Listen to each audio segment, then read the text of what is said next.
Welcome to the Good Rookie Show. My name is Faheem. And my name is Nelly J, y'all, and we are good That's looking. I have right. my voice box. Sorry. What's going on, everybody? Happy Good Tuesday. And guess what? It's the Good Rookie Yep, Show. yep. Yo, Fahim, you know how we do. I was bringing you the hottest topics in sports and culture. And this week, ain't nothing different. Doing the same thing. But Fahim, I gotta start with this, man. We gotta start with this. Biggest news right now. Chet. Mm. My man got injured, and now he's out for an entire rookie season.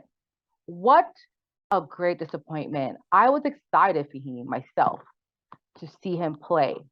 He had a really good summer league, right? Came out, was playing against LeBron in a pro am type game. And on the defensive end, he just kind of had to look a slip up. And it happens, guys. Like if you hoop, getting injuries is a part of the game. But Fahim, how disappointed are you to know that Chet Holmgren is not going to be playing? Very disappointed to know that he's not playing. But just a disclaimer, I can't say that I was the biggest fan of Chet coming in. Uh, Really? I would more say I'm more disappointed just because of the fact that I wanted to see if he was billed as advertised. So now I guess we're just gonna have to wait another year to see if he is as he, not so much he claims, but maybe the media is kind of claiming him to be. Um, I do I'm so. crying. So what you're saying is that for Chet Holmgren, is it Holmgren? I'm saying his name Yeah, wrong. you got yeah, Okay, yeah, quick. You know homegrown. me. I know before I know time. My I bad. know you're good. You're But good. my so you're saying you're just sad that you can't be proven right or wrong, essentially. That's your concern. Okay. Just want to put it out but there, y'all. well, His issue is not watching him play, is that he can't be proven wrong or right. Makes sense. Makes sense. I mean, yeah. people had doubts with his size, his weight. Mm, mm. You've seen big men get drafted, Wiseman, and not even play a whole season yet. So, do you think Chet's gonna have a similar career where he's out for the first year? Is he gonna be out? Like, do you think he's gonna be like a Wiseman, like just being getting injured and not playing after 2 3 years? What's your thoughts? Do you think on his actual NBA career? So just the fact that this happened on the off season, mind you, it's so this is nothing new. I mean, it's happened with um, lottery picks before, like Blake Griffin was out for his rookie year. Um, drawing a blank. There's got to be a few of these Oh yeah. that during the rookie year had to sit out during the rookie year. Oh, Ben Simmons. I'm pretty sure he had to. Mm-hmm. Embiid. I'm pretty sure he Yeah, had. MB got I injured. could. Yeah. Yeah. So you have players. It's that for whatever reason out the rookie year. I think with Chet, only difference is uh, for me, for the others that were out the rookie year, they came in and I had expectations of them and I was more believing that they were. Chet already has a Mm-hmm. question mark already. So now when you have the question mark and you're out, it just kind of compounds the situation. Um, Happened on a free accident. Did you seen it, right? It's just pretty much he's just coming back on Yeah, just defense. he just fell on the wrong, like when you fall, like, especially going up, jumping, like every time you jump up, you could injure yourself, guys. This is Mhm. something, especially in a game like this. Yeah, it's a freak accident. It happens. But but again, this is a pro-am, thing. They're not getting paid to play. We've seen. I think I haven't seen so many NBA players playing on a pro-am this summer. Like there's so many pro-am That tournaments. It's been like a rise of pro-am. Like it's that's a new trend. crazy, and Definite. it's something that and we're seeing NBA players hosting pro-am games and tournaments, stuff like that. What's your thoughts, the fact that this happened? And I mean, big up to a few people that mentioned this today on Clubhouse. Do you think that this might affect pro-ams in the future? I think so. I do think so. The names that we mentioned before, the Embiids and Ben Simmons and Blake Griffins, their injuries coming in weren't as a result of playing in summer leagues, like the pro am. So the pro ams are just on a rise. I've just noticed maybe the last year or two where even for instance, here in Toronto, you had Malachi Flynn, you had Scotty Barnes showing up. These like pro-ams are actually the new cool trend. LeBron, and it also helps that LeBron came back this year also, and he did the Drew League. Like it seemed like this offseason more than any is, and also another thing that's going to weigh into this is also social media and how social media plays into this also with these players. So Chet, this happening, Chet, I think now these programs are all league sanctioned, right? Which is a good thing. They get injured, I guess they're covered through the insurance, etc. Because it's not like they're playing on some pickup. Like this is a league sanctioned pro-am. But if you're a GM or an owner and you have your high draft pick, I bet you after this, he's going to be a case study for, where they say, hey, you know what, look what happened to Chet. And they might be very questionable allowing pro players in. What do you think? Yeah, I mean, at the end of the day, I think players like you're an NBA athlete first, right? So I just think that if you're gonna play in these type of games, you have to be mindful of not playing too hard. You know what I'm saying? Like not overexerting yourself. My question is, I don't know this, is how many games has Chet played in a program? Has he been playing all the time? Like we don't know because this he got injured here, but hasn't been playing again before this, right? And I He believe he was playing in quite a few. right, because So he yeah. I just think that there needs to be a limit on just how many programs they can compete in, depending on maybe rookies versus veterans. So that's like LeBron, the guys who've been there. I think they're smart enough to understand when to like they have they master their craft, right? I think rookies maybe need to be limited as to what they're doing. Because remember, I'm drafting you, I'm investing in you for the first time. Your industry be like, bro, let's kind of like, you know what I'm saying? So I think after this, a lot of rookies may not play as much, and probably I can see agents saying, bro, we can't afford you to miss a whole year. Or you know what I'm saying? So I think we're gonna see some changes. I'm not sure if it's going to be that drastic, but I just think that agents are now going to be mindful of their players in these tournaments. But all in all fairness, though, this type of injury that happened to Chet, it could have happened at pro am. It could have happened while he was training, while he's playing pickup. It's Like true. it was really just a routine basketball play where he jumped up on a Agreed. defensive end, came down and Agreed. landed. He does that thousands of times. Thousands So for the it last just for last decade. No, you're right. right. So You're we right. really You're have to right. You're right. factor in, is there anything in particular that happened at the pro am that wasn't happening elsewhere? I don't think it is. I think it's Yeah. just simply just a basketball move and Accident. Yeah. unfortunate timing, right? Agreed. Yeah. Um, I'm with you there.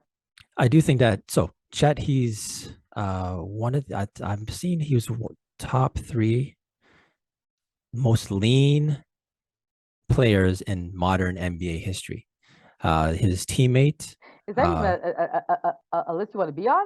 yeah, Top three most lean? Is that well, like who does the test? They got the body fat to muscle. Like how do you know right. he's the most And the good thing lean? you mentioned that because it's the BMI, the body mass Yeah. index. His is 19.4, which is Oh, the this is the third. actual. Oh, someone actually measures this stuff. Oh yeah, Wow. yeah. Hey, So whoever measures this stuff, good for you, brother. Because I'm like, people actually measure this. Okay. yeah. So he's at 19.4, which is the third lowest amongst any current players. And he's just a shade, I think it was point 0.3. No, so Manute Bol, back in the 80s, he was 7'7", Mm-hmm. but he had a lower BMI. He was at 17.0. Damn. Chet at 19.4. Keep in mind, Chet is also 7 inches shorter, but it's pretty equivalent to much like a Manute Bol. And I think that's something like that is what I kind of weigh in regards to. I'm not gonna lie, His longevity with the NBA. his longevity, and not even saying that he shouldn't be doing the pro am circuit, but just the question marks. That's one of the question marks for you. A lot of guys come in the league slender, and there's nothing wrong with that. Fahim's like, listen, if you're a slim thing, just stay home now. A lot of players. KD came in not wiry thin, but he was thin. A lot of players start thin Yeah. as a pro, But weight it train. depends on like how they build muscle too. Because some people are Right, just naturally thin. Like KD was right, thin, but he was so mhm, strong. Like he had right, strength behind. You know what I mean? Like he wasn't right. just. But yeah, it's so interesting you said that, y'all. First of all, I feel like I'm invading Chet's privacy. The fact that we know his BMI. Listen, y'all, don't ever ask for my BMI. I mean, I tell Una that, okay? Nelly J's BMI will not be shared publicly. So, Chet, I'm so sorry. We're talking about your BMI.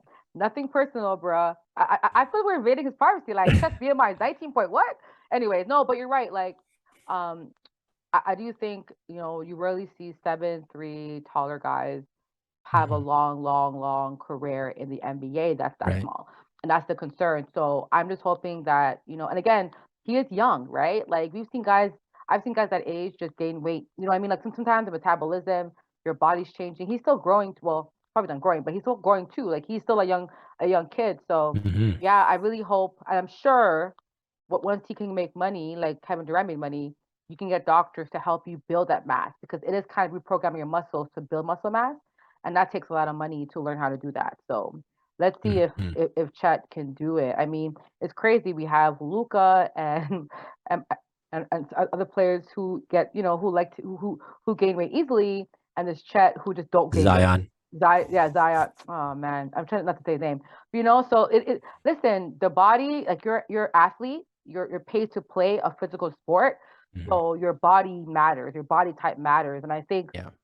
I'm curious to know after this if if if teams are still I know it's a tall man game, but I'm curious to know if teams are going to now say, do we want someone? Yes, you're 7 foot, but the way your body's structured, based on the science or the history of those type of athletes, we're not going to draft you. Like I'm wondering if this is now going to be 1 point against the I'll call them the slim things of the NBA. I wonder, right?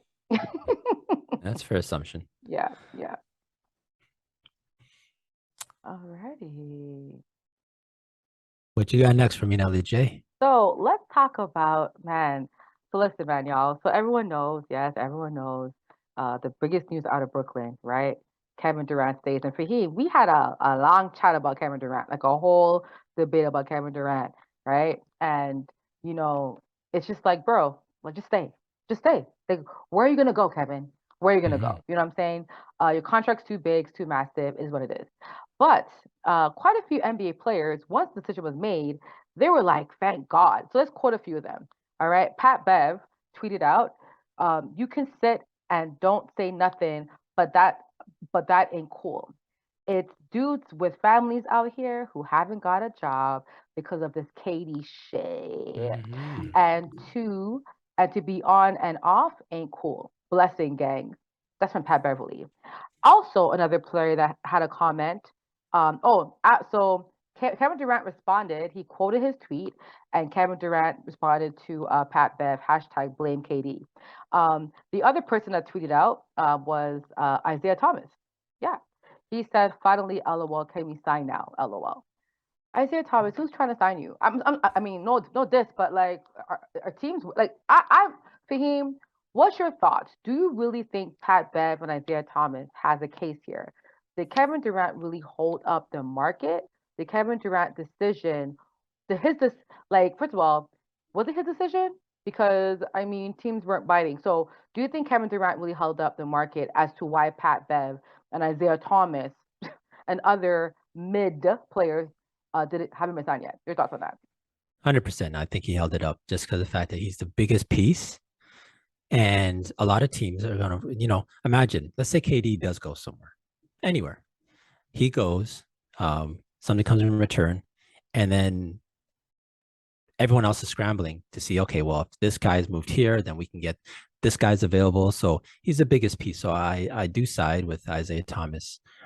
In and who's the second one? Isaiah Thomas, and who's the second one? Pat That Beverly. Pat Beverly, who ironically, oh, actually, and it's funny because now after this whole KD situation, Pat Bev found a new home, playing with Russ and LeBron and the Lakers. So I definitely think that KD, him holding it up, makes a big difference to everyone else.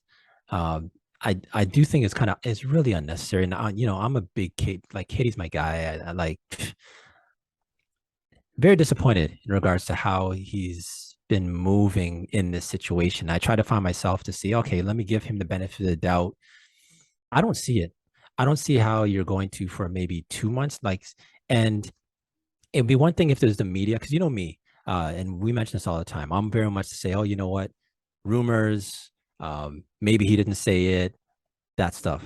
But if you're engaging along the way with this, you're just as much to blame. And this has been going on for 2 months. My thing is, if Mm-hmm. for 2 months, if you are dangling over Brooklyn's head, hey, you know what? I might move. I want to move. I'm going to management. I'm doing this. I'm doing that.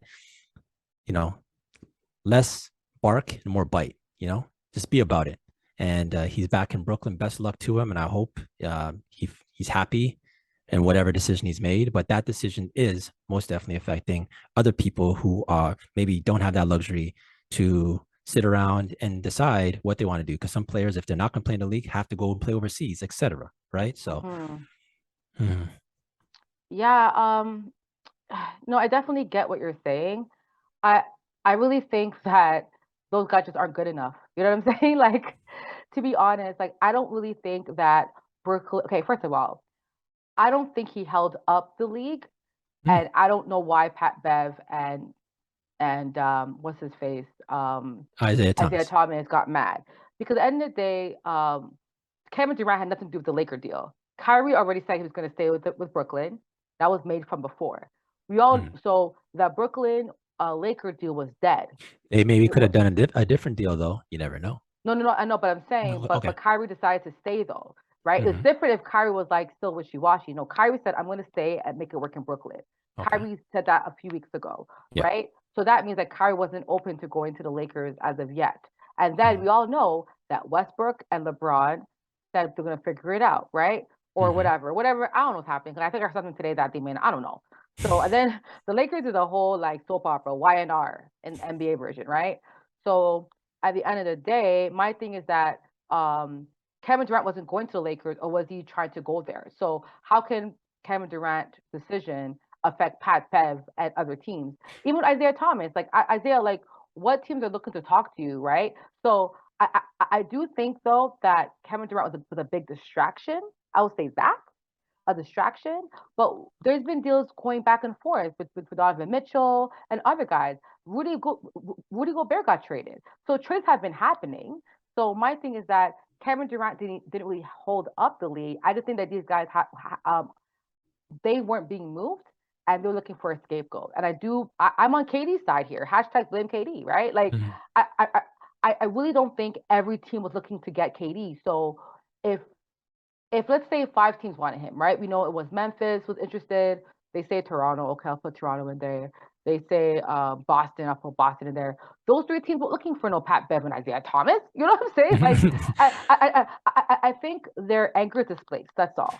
And Okay, maybe he so wanted to be, to get some retweets. But is it displaced anger because Boston don't need you, Isaiah Thomas. They don't need Pat Bev. Like those three teams that we know that he was interested. Even Phoenix those teams were not picking up Pat Bev or Isaiah Thomas. You so know what I'm I saying? So I I don't agree, know. I agree with everything you're saying. Only thing is, see, when you mentioned about Katie and the Lakers, you're right. Lakers, without Kyrie in play, that deal straight line maybe doesn't make sense. But you know how with a trade you can have a three-way deal, meaning KD doesn't necessarily have to go to the Lakers Mm-hmm. to affect what's happening to the Lakers. He can go elsewhere. Maybe, what I'm saying? Like, Oh, so like a deal within, yeah, like Mm-hmm. there could be a deal that's happening with another team, and with that other team might have something to do with affecting getting to Lakers. Like how the three-way deals work, right? So, I Yeah. mean, that's the possibility. And I'm not saying it would have happened, Mm-hmm. but when you say they're not good enough, maybe Isaiah Thomas, I guess, but Pat Bev, you're right. Pat Bev maybe is not a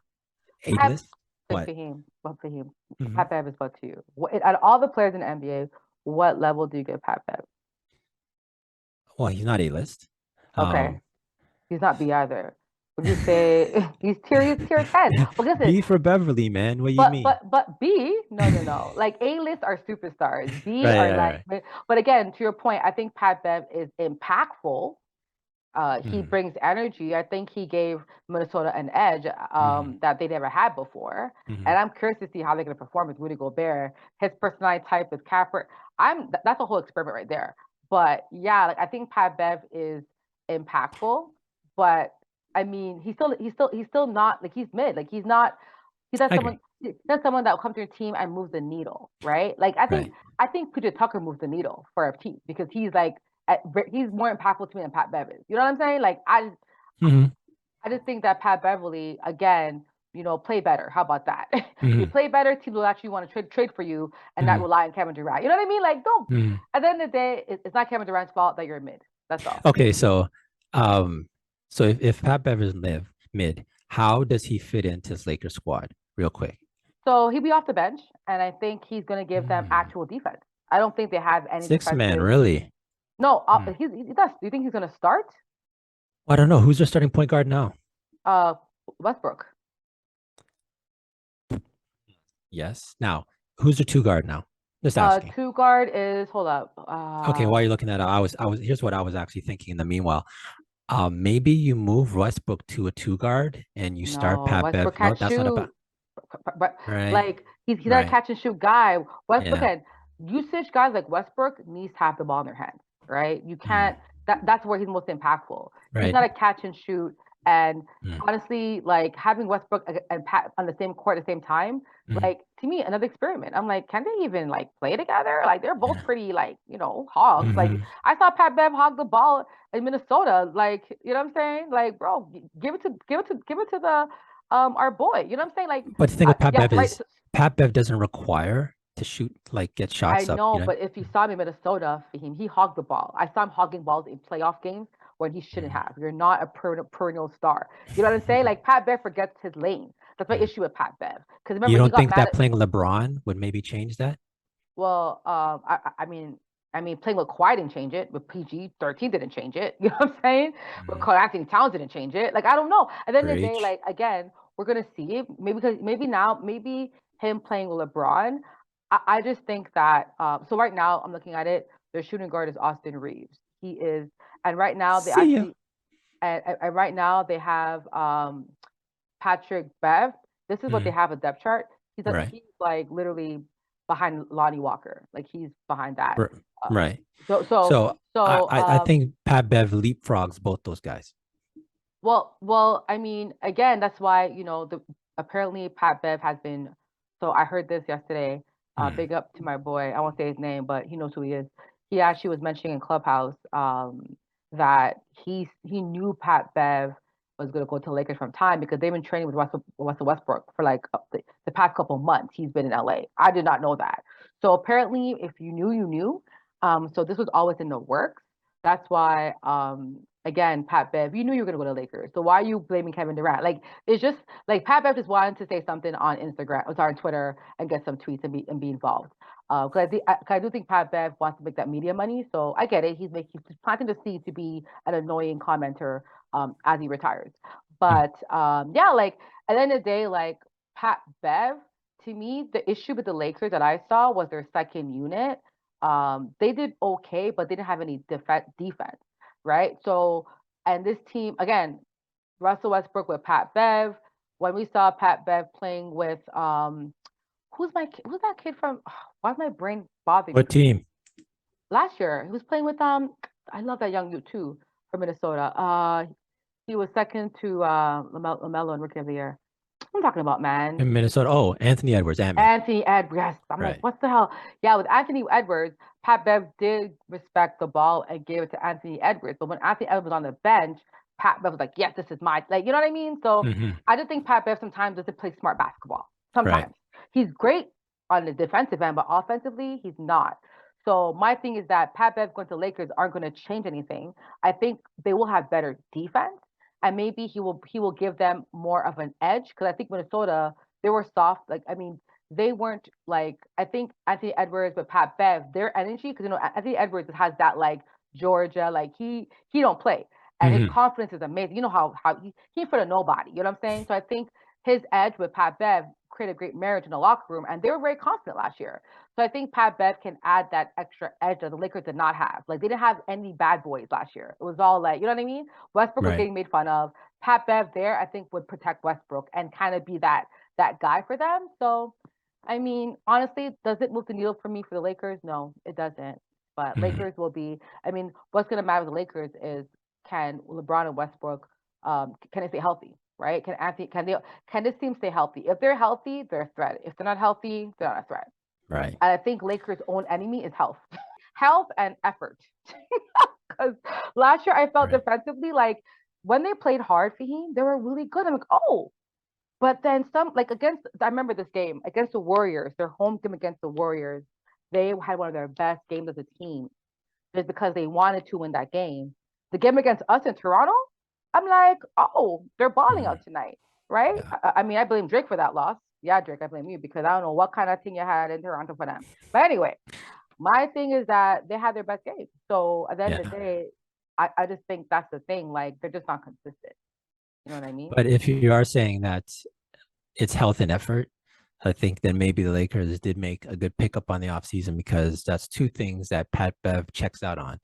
True. He's an Iron Man. He plays a lot of games. That's the health. And the effort's always there also. So Yeah. we'll see how it pans Yeah. out. Yeah. No, you're right. You're right. You're right. Mm. All right. So Nelly J, you want to go for the culture? Yes, y'all. Ha ha ha. For the culture, we like to highlight individuals for the culture. And today we get to highlight someone making history in the NWSL. That's the National Women's Soccer League, founded back in 2012. And so Gotham FC, they appointed Hugh Menzies as an interim coach for the remainder of the season. And he's actually the first Black male coach ever in the league. The first one was actually the first Black head coach that was from external hire, my bad. He's the first Okay. Black head coach from an external hire. The first Black coach ever was Orlando Seb Hines, who took over for Amanda Cromwell back in the day. So this is pretty interesting, Faheem. So, we talk about, getting Black coaches in basketball, right? Getting Hmm. coaches in football. We really talk about, coaches in soccer, right? I mean, soccer is the number one sport in the world. Um, we're seeing now that we're seeing Black head coaches in soccer, which is not really common, right? If you look at, I mean, on national teams, yes, because they're the country, but even some Black countries, some Black nations don't have Black head coaches.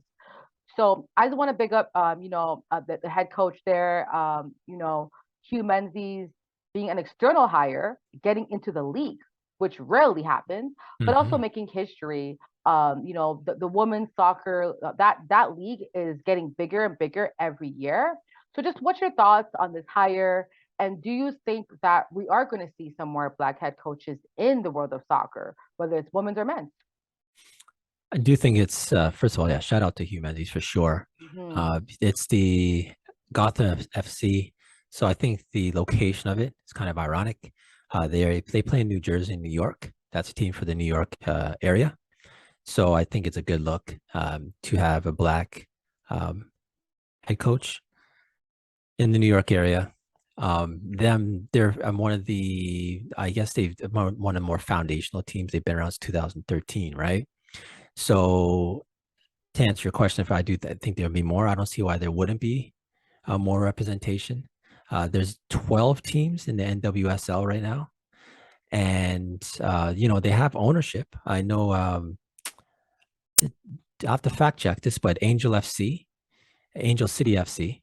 I'm pretty sure that's the one that remember Olympus. Serena's Yeah. Is it Olympus? I forgot. I think it's right. Olympus. So Serena's But yeah, her daughter, daughter. right? And yeah, she owns one of the teams, yes. Or a Right. So part she owner, sorry, a part part owner. owner. Right. Yeah. Right. Right. So it goes to, it's great to see that there's some forward thinking in the league on the sidelines. I'll be honest though, I'm not an avid follower of the NWSL. I've watched a few games. Great Mm-hmm. brand of soccer, most definitely. But in regards to representation, it's always great to see that type of representation. What I do actually, I should actually look this up also, but I've been interested to see it's one thing to have a Black male coach, but I'm wondering in regards to representation for it's a women's league. What I Mm-hmm. often do find in women's leagues is it's women's leagues being coached by men. Like for instance, the WNBA has that same problem also, where they're just right now starting to get more women coaches. Mm-hmm. But the representation of what's happening on the field and what's happening on the court doesn't seem to be happening on the sideline. So I'd just be interested to look up and see, how many, forget Black male coaches, but just how many women coaches they have in this league. I'll look that up while you land with your point. Go ahead, Nelly J. Yeah, I mean, I definitely think that you mentioned that because I don't think it's not. I mean, keep in mind, men have, the sports, women's sports have been around for a long time, but men have been the driver of women's sports. People forget that, Mm-hmm. right? That men have driven women's sports. You may not want to hear Mm-hmm. it, but it's true. Like they Yep. helped, like it was the men have helped women's sports so much in terms of helping it get started, helping it get funded, and all that stuff. Women, because they had the knowledge, they had the background, they had, a head start, right? So even tennis players, most female tennis players, coaches are men. You know what I'm saying? So Mm-hmm. I just think that, it's just, how many women do we know is pursuing a coaching career in basketball? And when they are in basketball, do they stay in that industry? Can they get jobs? Is it, you know what I'm saying? So again, I just think like the women's game, that's going to grow over time. And I think that that's fair. We can't expect a league with all women coaches, especially now in 2022. Maybe in 20 years, yes, because I think women are now pursuing sports careers and that's different.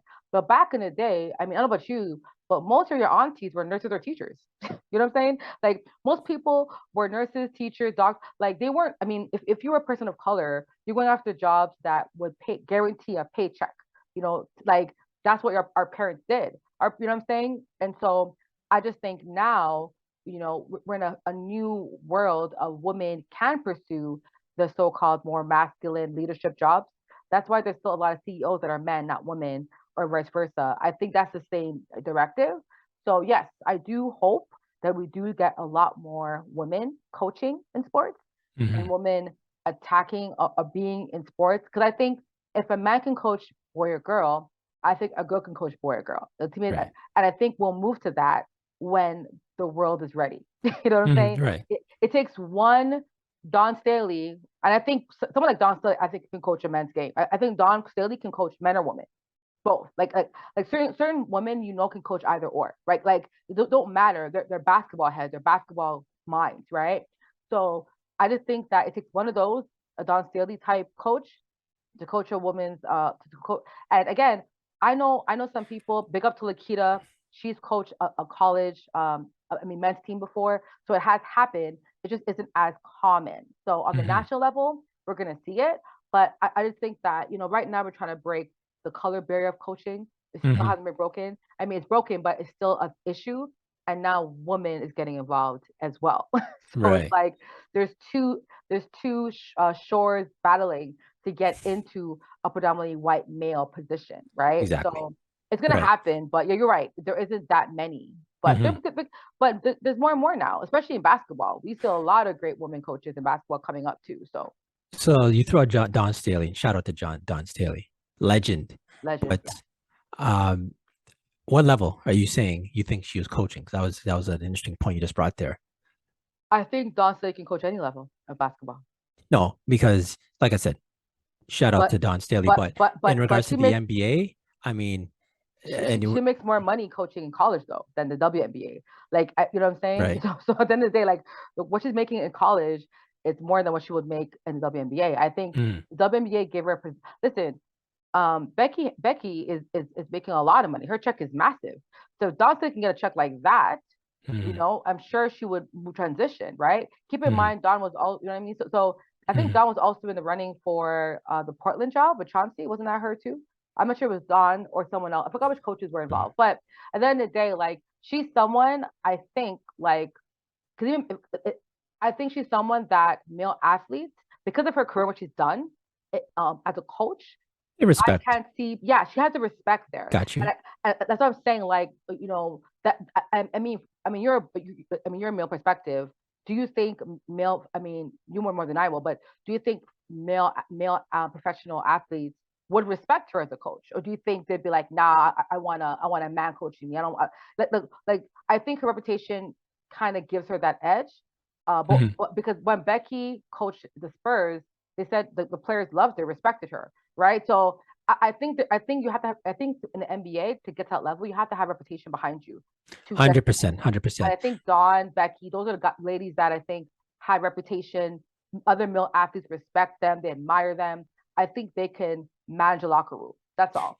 So if we're being real, and you're right, the respect is there, but Becky Hammond, as much as she's a success story, she was never a head coach Oh in yeah, the I know. NBA, Yeah, right? for sure. No, I Yeah. know you know this, but I'm just saying, like, once you get to the head coaching position, I think that's another level. Mm. And I think there's a logjam of people, like Oh yeah. ex players. Like one that comes to mind is Sam Cassell. Sam Cassell's been kicking around the league. You see him on many different benches. I don't know if he's getting interviews, but I mean, he's somebody who's in the NBA itself, very well Hmm. respected, still doesn't got a crack at a head coaching job. We can go through a long list of black I, coaches who I get that, but does Sam Cassell yeah. have a history of winning multiple like national championship in the college level, right? Like Mm, to me, like Sam Cassell, if I was Sam Cassell, I'm gonna try to get a head coaching job somewhere to mm, show people that I can win. You know what I'm mm, saying? To me, being assistant coach forever, like it's like, for example, Udoka. Udoka mm, got a job as Boston because in the interview, he was innovative. He probably told them ideas that he had for the team, what his game plan was. Like you're coaching yourself and saying, hey, I'm gonna bring this XYZ. Here's my plan for your squad. Here's what I would run. Like you have to go with a game plan as a success. Sam Cassell may be a good guy, but what is he proposing to these teams? You know what I'm saying? But it's not his fault. I'm just saying that we don't know if he's innovative. What is he doing? Like, because again, coaching is not just hey managing a player. You have to bring innovation and find ways to win. And I think Don Sully has shown I can win. I can mm, win. Sam Cassell hasn't shown that yet. So if I mm, was Sam Cassell, and again, I mean, guys, I'm a novice. I'm a fan. What I'd recommend, based on my limited knowledge of coaching, is go coach a program, run a what a coaching program, run a program, coach a boys team, a women's team, coach someone, coach a group, and win. You do that to go, oh, Steph Cassell has years with NBA, but now he went to this university, this college, and he's won. He's mm, winning. So we know mm. that if we give him a team, he can win with that team. I don't think Sam has proven that yet. I don't I don't Okay. I don't think he has. That's all. Shout out to Sam Cassell in any Yeah, event. yeah. Back to what I was originally saying about the lack of women coaching, or I wanted to see if there was. And yeah, I was correct. So of the 12 teams, Mm-hmm. apparently they're at three women coaches. So they're at the they're at the minority, right? So they're having this in the NWSL, National Mm-hmm. Women's Soccer League. They're having the same as being a successful, like I said, this league's been around, 10 years it's been around. Mm-hmm. So we have a league that's not going anywhere. It's growing because they keep expanding. They had Yeah, 10 teams a few years ago, now they're 12. So they're growing right direction, great trend.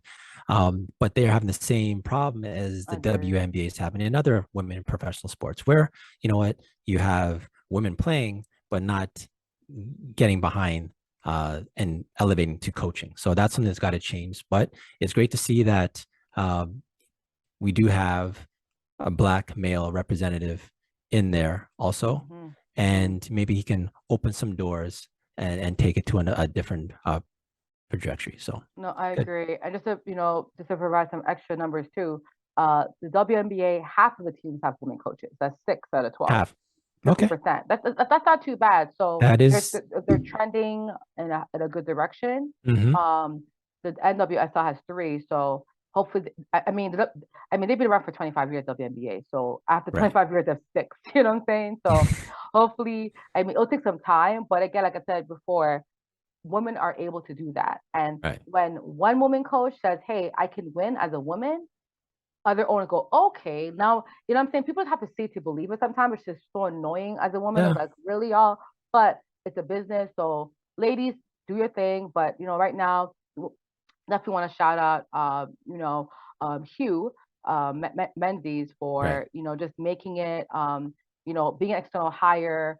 Because I do not only do I want to see, um, just so you know, Menzies' background, right? He's actually won in 2018 coach of the year when he helped Jamaica women's national team qualify for the 2019 Women's World Cup. So Okay. that's his, yeah. So he won the what CONCACAF. He's won that, right? So like he has lots of years coaching. I think he's coached 35 years now. So you know what I mean, this guy's a vet. You know what I'm saying? Uh-huh. So and he's won. And just so you know, that was the country's first ever World Cup appearance under his tutelage. So Yeah, There this you guy's go. really cool. So all the Jamaica on them, yeah, this boy coached the team back in 2019. Anyway, Yard or man. help them get to the World Cup. So y'all gotta thank Mr. Hugh Menzies for that. Yeah, here? Okay. All right. All right. So Nelly J, let's close this out with that's absurd. That's absurd. Faheem, bro. What was absurd this week? What was absurd? Andre Drummond, center for the Brooklyn Nets, Mm-hmm. was quoted as saying, quote, by the time I retire, I'll go down as the best rebounder ever, end quote. In what? In what? Basketball? Absurd. Yeah. Um, hmm. Like, okay, this is how I know the young cats didn't watch basketball back in the day. You know what I'm saying? Like, honestly, Faheem, like again, that's what I'm saying. Like, I get it, you play basketball, but you gotta know the history of the game, man. Like, you can't be saying stuff and not like at least, you know what I'm saying? So this is just come Yeah, on, I man. was dumbfounded just because of the fact that, now, don't get me wrong, Andre Drummond is a very good rebounder. Yeah, he's good, very No good. doubt about that at all. Is he great? But if you were to maybe change it to, hey, you know what, by the time I retire, I'll go down is, even if Mm-hmm. you said one of the best, Or I one of the mean, top, maybe. one of the top, Like it's better, yeah. But I'm telling you, this social media is a hell of a drug, man. I don't know what's going on with people now, but it's just some outlandish stuff has been said. And I want to throw his numbers. So, it's real quick. He had a span of from 2013. I'll go 2013, 2020. And mind you, these are monster numbers. Okay. It's 13 rebounds. So it goes 13, 13, 15, 13, 16, 15, and 15, 15. Like he's pretty much averaging 15 boards No, over that span. no, but how much has he averaged in his career? That's what I care about. Still, okay, so we're going career. He's still at 13 boards or rebounds And that's for his after how many career. years? How many years? Oh, it's enough. Like we're talking almost a decade actually from 2000. Yeah, pretty much a decade. So 10 Okay. years, 13 boards. So I mean, that's what I'm saying. If he puts himself in the conversation as one of the, I may say, okay, you know what, why not elevate yourself a bit? And you've earned it, 13 boards, right? But I don't know anyone like Dennis Rodman, like made his bread and butter off of rebounding. And, some things that we get in these ball debates and, people want to pull up stats. And if we go on the stats with Dennis Rodman's had, he'd had years where he's averaged on a season 18.7, 18.3, 17.3, 16.8, 16.1, and these are like consecutive, right? So, and on a career, Dennis Rodman's at 13.1 for his career. So if we're talking on a career, sure. Mm-hmm. But to say flat out, you're going to go down as the best rebounder over, there's going to be, you need a lot more under your belt to say that you topped Dennis Rodman. Go ahead, Nelly J. So for him, so I'm gonna help you, okay? I'm gonna help you. Okay. I'm gonna give you the top 10 rebounders of all time, okay? Okay. And you're gonna tell me if he can crack this top 10. Okay. All right. Okay. Number 10, Dwight Howard. Is he better than him as a rebounder? Dwight in his prime. There's a conversation, I think. No? Am I off? Do you have the numbers? Yeah, like there's no way he's catching up. Dwight has over 14,000 rebounds in his career. Right. Okay. Okay. Like I said, there's a conversation. I'm not saying I agree, but this is top 10, right? yeah, okay. What Dwight Howard, Orlando days, like Andre gets rebounds, but is it in the same level as Dwight Howard? No. Because So Dwight Howard will be a Hall of Famer. Andre Drummond will not be a Hall of Famer. You know what I'm saying? Like there's 100%. levels to this. So yes. So at the end of the day, everyone I'm naming to you will probably are Hall of Famers, right? Andre Drummond will not be a Hall of Fame. I just want to throw this up though, because you were mentioning about career stats. Andre Drummond's career stats are more than Dwight Howard's though. No, he's not. No, he's not. No, I thought Dwight. Okay, I have here. He's on a career. Dwight Howard is 11.8. No. I'm looking at total rebounds in his career. Okay. Yeah, I'm not looking at just again. This league is a shooting league, so it's a bit different now. Like back in the day, there was more. You know what I'm saying? Like rebounding back in the day, there wasn't as much 3-point shots, right? So 3-point shots are at a higher clip. So the rebounds are different. They're a bit the ball bounces up a bit longer. Players are more in the perimeter. They're not in the paint as much. Like you look at a lot of the defensive rebounds, it's just him under the rim. You know what I'm saying? It like back in the day, they were battling for rebound. It was a battle tape, right? All So right. Dwight So tell Howard. you what, yeah, Mhm. run the list, and I won't interrupt you. I'll just let you run the list, and Okay. if anyone that stands out, I'll throw them Yeah. out. So go ahead. Because he didn't say that he's going to be an okay rebounder. He said Yeah, he'll be he the said he's the best. best. Right. So I he has to got you. be better than all these guys. Okay. Got you. So Dwight Howard, Mm-hmm. Kevin Garnett, Robert Mm-hmm. Parrish, Karl Malone, Mm-hmm. Tim Duncan, Moses Malone, Alvin Hayes, Kareem Abdul-Jabbar, Bill Russell, and Wilt Chamberlain. Okay. Now I will go to the 25th number because Mutombo's in there, Charles Oakley, those guys, right? Patrick Ewing. That's the 25th top rebounder of all time in terms of actually making rebounds. Now, in regards to active players, there's no active players today outside of Dwight Howard that's on this list. Dwight Howard has he been signed yet? But there's no active players today on this list. That's how great rebounders were back in the day. That's what I'm saying. Like I just think that these kids, Faheem, do not really know the history of the game they're playing, Mm-hmm. right? Because if you watch history of their playing, Tim Duncan was an amazing rebounder. This guy was all over the place, defensively, everything, right? Mm-hmm. Hakeem Olajuwon, Shaq. Like you think you're a better rebounder than Shaq? You know what Mm-hmm. I'm saying? So again, like if he knew the history of the game he's playing, I don't think he made that comment. Mm-hmm. I don't think so. There's no way he watched Dennis Rodman games and said, "Yo, I'm better than him." You know what I'm saying? I think Andre does rebound a lot at a higher clip, but I think the game is so much different now. And also keep in mind, possessions have gone up by 10 to 12, I think. So back in these days, there wasn't that many possessions per game. Like the pace was a lot slower. So they're rebounding at this high clip, Fahim, right? With less actual possessions. Mm-hmm. You know what I'm saying? So at the end of the day, like if we were to translate these numbers based on common day numbers, it'd be freaking crazy. Like again, it's absurd to your point because I don't think he actually understands or realizes how great like these great rebounders. I don't think he will even be better rebounder than Charles Barkley. That guy was a monster boarder. You know what I'm saying? Like Mm-hmm. 20 rebounds a game. You know what I'm saying? You think you're good at 13? Come on here, bro. Yeah. So at the end of the So day, it's it's ignorance, but I just think that, Andre Drummond, I like your confidence, sir, but you will not be the greatest of all time in rebounding. Ever. no, and you did throw up a good point in regards to the game being different. You know, threes being at a higher clip, longer rebounds. You know, it's different, right? But the numbers are still the same. You mentioned earlier about career average. You threw that out there. I just want to go to when on the list. One person I knew right off top would be when we talk career average is Will Chamberlain. He has to have, and I looked at it. Do you know how much rebounds that career Will Probably like Chamberlain? I'll say 20 something. I don't know, man. Yeah, 20 something. 22.9 on his Yeah, I know career. something crazy. And I'm So talking, it was consistent. I'm talking 27, 27, 25, 22, 22, 23, that's what I'm 26, trying to 24. say, man. And Like imagine the pace was slower too. Like it was a slower pace. now, He, mind you, he was a giant amongst a man a amongst man, boys. no, I he don't was a want to, giant. He was a giant amongst men. How about that? right. Yeah, because I don't want to sound like JJ Redick saying that he played against, was it Fireman and, remember But that keep comment? in mind, right? This is the thing about eras, and Jordan said it best. You Right. have to compare people within the same era. You can't compare people with different era. But even Wilt Chamberlain, right? Let's Mm, forget, forget who he played against. mm, We've seen Wilt Chamberlain. I watched his tapes. You have. We see his skill sets, right? mm. Imagine he's in the NBA right now. Any Yeah. team he's on, they're the contenders. Period. He's Yeah. like a taller, leaner Giannis.